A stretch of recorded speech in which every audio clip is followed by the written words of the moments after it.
Quella cuciniamo insieme ad Andrea, oggi zucca in agrodolce alla palermitana. Curiosi? E allora? Amo ninni in cucina. Zucca, aceto di vino bianco, aglio, mentuccia e zucchero. Nel frattempo che pulisco la zucca vi racconto un aneddoto, faccio una premessa, questo ovviamente è un piatto povero palermitano. E come tutti i piatti poveri palermitani si gioca un po' anche con la fantasia sui nomi. Veniva anche chiamato uficato di sette cannoli, il fegato dei sette cannoli.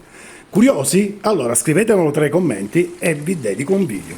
Mettiamo in padella un po' di olio extravergine di oliva e friggiamo un paio di minuti per lato, deve assumere questa colorazione. Dopodiché lo mettiamo in un piatto, lo saliamo un po' di mentuccia su. Aceto e zucchero sul fuoco per un paio di minuti. Un soffritto fatto con un po' dell'olio vecchio, olio nuovo e aglio. Una volta che è ben soffritto si inserisce l'agrodolce ed è pronto. Trasferiamone qualche cucchiaio sulle fette. Questo piatto è buono fin da subito, ma se lo assaggiate all'indomani dopo una notte in frigorifero esclamerete bedamati!